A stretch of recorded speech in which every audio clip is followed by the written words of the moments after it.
Pay attention, D-1589. We have received a request for you to interact with an SCP from Super Guy and the boys at Site-19. Super Guy? Is that French or something? Ooh, is it a food SCP? Please let it be a food SCP. No, it's not food. Dang it. I keep telling you, a Biff each channel would be amazing. The request is for you to meet and interact with SCP-811. You will have to be careful though, it's dangerous. The palmoplantar surfaces of its skin constantly secrete a clear, green-tinted mucus with minor adhesive properties.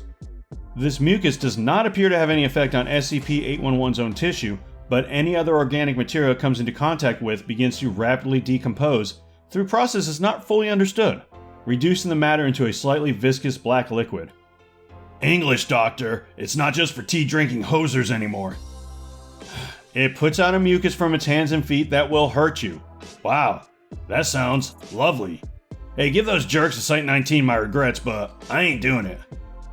Well, that is unfortunate, D-1589. I have heard SCP-811 was really looking forward to meeting you. I will let her know. Her? Hold up there a sec, Doc. I may have been just a bit too hasty. When you say her, what kind of her are we talking about? Like tree her, monster her, alien her, skunk ape her? Not that any of these are deal breakers, I just want to know what I'm getting into. SCP-811 is shaped similarly to a human female with disproportionately long and thin limbs and a slightly bloated abdominal region. It is 171 centimeters tall and weighs just under 47 kilograms due to its strange physiology. Its skin has slightly abrasive properties and is a mottled green color that serves to camouflage it among the reeds of its natural habitat. Its sweat has been observed to act as a mild skin irritant. It has extremely oily black hair that has proven to be resistant to cleaning with conventional shampoos. It shows partial comprehension of human language, consistent with case studies of feral children that had been abandoned at a few years old instead of as infants. Enough with the nerd talk, Doc, what are you saying? Green Lady wants to meet you. Yes! Animal magnetism, baby! I wonder how she heard me. Do you think she found my Match.com profile before those jerks took it down? Take this seriously, please. SCP-811 is dangerous. Yeah, sure. Doc, what do you think? Bow tie or bolo? The following is a personal log of an encounter between D-1589 and an SCP. Upon death, D-1589 revived with anomalous properties including enhanced speed, durability, strength, and an as yet unlimited ability to regenerate. Due to the numerous advantages of having an effectively immortal D-class, it was decided he would retain this designation. Despite his distinctly below average intellect, he has been asked to record an account of these experiments in the hopes of discovering new information. This is one such account. D-1589 is to be sent into SCP-811's containment cell wearing a biohazard suit due to the mucus it produces.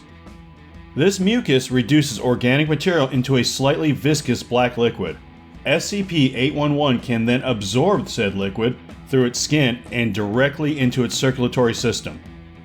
Tests have shown that SCP-811's entire circulatory system is filled with liquefied decaying matter. Biopsies taken from SCP-811 have shown the presence of anaerobic bacteria in all examined cells, which, due to the apparent lack of anything resembling functional red blood cells in the subject, are currently presumed to be what SCP-811 uses to metabolize the chemicals in its circulatory system.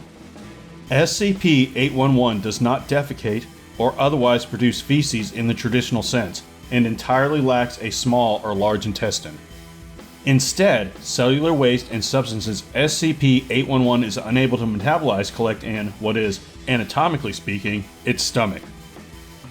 Within the stomach, enzymes and bacterial flora cause it to congeal into a grainy, tar-like substance that SCP-811 periodically voids by voluntarily projectile regurgitation, a mechanism which it uses to hunt. It preferentially aims at the face or any perceived open wounds on its target, then waits for the target to die of either immediate asphyxiation by blockage of the mouth and nose, or in a few days of multi-systematic failure resulting from aggressive bacterial infection. SCP-811's teeth do not seem to have any abnormal resistance to decay resulting from chronic exposure to the compounds and microflora in its waste. Prognosis for personnel who have had contact with SCP-811's waste through a mucous membrane or open wound is good if broad-spectrum antibiotic therapy is begun within the first 3 hours, but then rapidly declines. Personnel who are D-class or have gone 12 hours without getting treatment may request termination. It is believed D-1589's regenerative abilities will counteract this effect. Okay, D-1589, it's almost time. Do you remember everything? Of course I do. I'm a frickin' genius. Okay, genius, let's hear it then. It's real simple. I go in there, throw on the old Biff charm, meet my boyfriend-free cute companion, we get married, move into her place, have 3.5 kids, and live happily ever after. I meant about how SCP-811 can hurt you. Remember, its touch can dissolve your flesh. Well, nobody's perfect. I myself have dandruff, and I thank you not to call my perfect woman it. Sorry, she has been known to projectile vomit a sticky substance. So have I. Now stop talking bad about my one true sweetheart. Why are you talking like Chris Chan? Oh, that motherfucker. Language, D-1589? What? It's a clinical term with him. Like if I said 682 is a motherfucker, see? It gets beeped. But when I say Chris Chan is a motherfucker, it does not. Please focus on what's important, D-1589. Oh, you're right, I'm sorry, my bad. An alleged motherfucker. On D-1589 entered SCP-811's containment cell. At first, it was reluctant to engage in conversation with D-1589, but after he began singing, it approached him. Later, D-1589 removed his biohazard suit and attempted to hold hands with SCP-811. It resisted, stating it did not want to hurt him, but relented under assurances from D-1589 that he would not be harmed.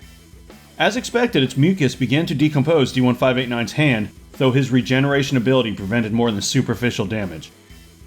As a result, SCP-811 embraced D-1589.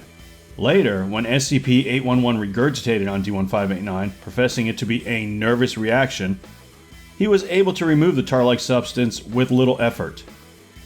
The appointment lasted 92 minutes, ending with a kiss between D-1589 and SCP-811, causing yet another nervous reaction.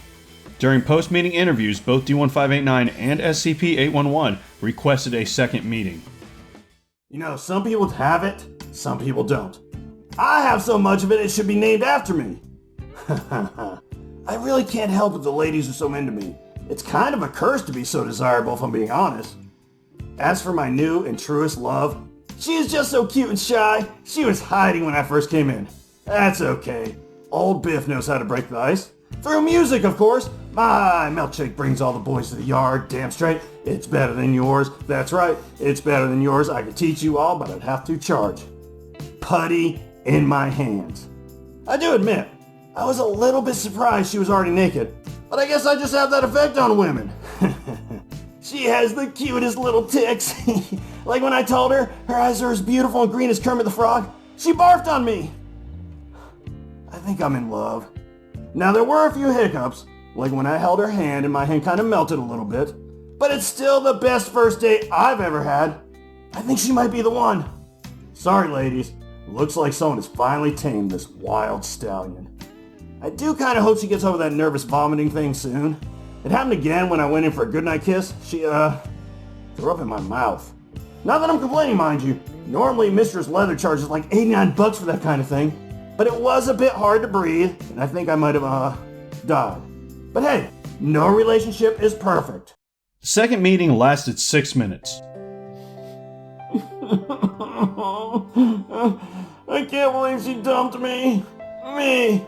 Hey lady, free tip. You don't give someone the "it's not you, it's me" speech, then tell them all the things wrong with them. She said I stink. She lives in a freaking swamp and pukes out bile, and I'm the one who stinks. She said she could do better. I'm the only one in the world that can literally touch her. My heart, it's broken into a million pieces. And even I can't heal that. She was my true and honest sweetheart, and I'm never gonna get over her. Take these broken wings and learn to fly again. Learn to be so free. I am so sorry, D-1589. Would you like to go out and get a McRib? Can I have 6 McRibs? Sure, buddy. Sweet! You know, I think the cashier there is into me. And by the way, newbie, you are one cool motherfucker. Whoa. 682 is a motherfucker. Dr. Newbie is a motherfucker. Something you want to tell us there, Doc? I mean, after lunch, of course. When asked about his sudden change of heart, SCP-811 stated, "Smells so bad. I think swamp smell bad, but Biff linger and is worst. Also, never shut up." Thank you for your attention. If you have any comments or questions about the events of this encounter, please leave them below. Conversely, if you have an SCP experiment you would like to see D-1589 participate in, that can also be left below. Do not forget to employ the SCP Foundation's new like-dislike function on this log. And if you have not done so already, please consider subscribing to this content for easy access.